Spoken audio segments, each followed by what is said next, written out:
Bismillahirrahmanirrahim. Louange à Dieu, maître des univers, nous témoignons qu'il n'y a de Dieu que Dieu et que Muhammad sallallahu alayhi wa sallam est le messager de Dieu.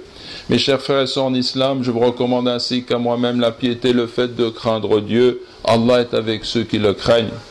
Dieu, exalté soit-il, dit: si tu leur demandes qui a fait descendre du ciel une eau avec laquelle il fit revivre la terre après sa mort, ils diront très certainement Allah, Dieu. Dis louange à Dieu, mais la plupart d'entre eux ne raisonnent pas. Il est clair que la plupart des hommes n'empruntent pas le chemin droit. Et parmi les musulmans, il en est qui vivent sans vraiment utiliser leur intelligence. L'intelligence en arabe, al-aql, est un terme qui est associé étymologiquement au mot iqal, qui signifie l'entrave que l'on met au pied d'une bête. L'intelligence est ainsi l'entrave que l'homme met à sa sottise et à ses pulsions animales. L'ego de l'homme est comparable au plus vil animal. S'il n'est pas entravé et attaché, il court à sa perte. De cela, mes chers frères et sœurs en islam, nous pouvons donner plusieurs exemples. Voici un homme dont la seule préoccupation est d'amasser une fortune. Tu le verras riche de biens qu'il ne parvient pas à dépenser, tellement ses possessions sont grandes. Il a bâti des immeubles qu'il n'habitera jamais. Il est heureux de ses nombreux avoirs qu'il a accumulés. Il se peut même qu'il atteigne un âge avancé alors qu'il garde cette disposition d'âme et cette avidité malsaine. Ce malheureux ne sait pas qu'il va laisser tout cela sous peu, et qu'il devra en rendre compte péniblement selon le jugement divin qu'il mérite. Allah, exalté soit-il, dit à ceux qui thésaurisent l'or et l'argent et ne les dépensent pas dans la voie de Dieu, annonce un châtiment douloureux. Qui ne les dépense pas signifie qu'il n'en donne pas l'aumône légale, la zakat, et qu'il ne contribue pas aux œuvres de bien. Celui qui agit ainsi manque certainement de raison.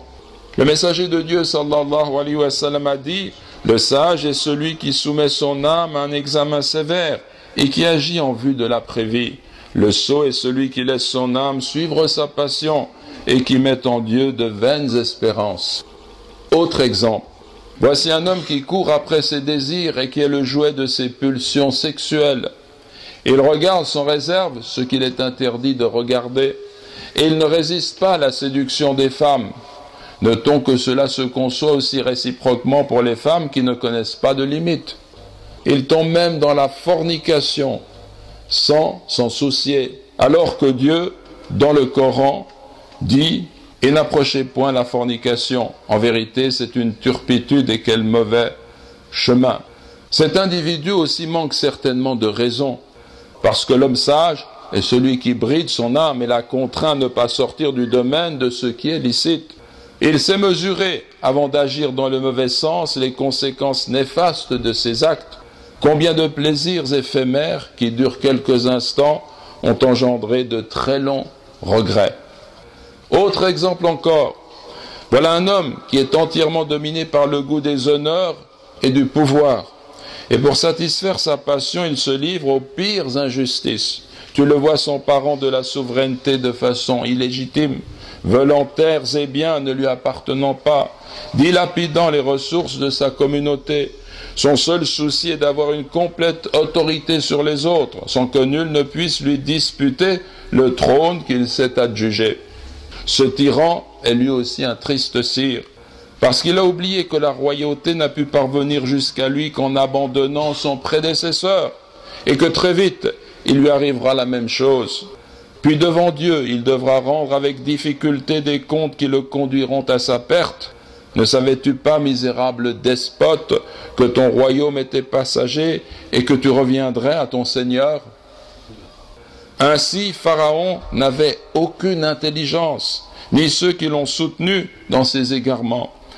Dieu affirme dans le Coran: et ils suivirent l'ordre de Pharaon, et l'ordre de Pharaon n'avait rien de sensé. On peut dire, mes chers frères et sœurs en islam, on peut dire la même chose d'un certain nombre de souverains arabes aujourd'hui, comme l'on peut qualifier de même l'État sioniste. Un État criminel qui continue à voler aux yeux de tous la terre des Palestiniens, qui n'hésite pas à brutaliser et tuer enfants, femmes, vieillards et hommes d'âge mûr. Leurs forces du désordre souillent sans hésiter la mosquée El-Aqsa. Ils sont, sans aucun doute, dépourvus d'intelligence. S'ils utilisaient sainement leur raison, ils sauraient que l'État que soutient le Dieu d'Abraham, de Moïse, de Jésus et de Mohammed, que Dieu les couvre de bénédictions et de paix, ne peut en aucun cas être fondé sur l'injustice, le racisme et le tribalisme. Tout édifice construit sur le faux est faux et finira par s'effondrer, serait-ce après un certain temps. Un poète a dit en substance, lorsque tu vois qu'une nation a pour arbitre la passion, juge qu'elle a perdu la raison.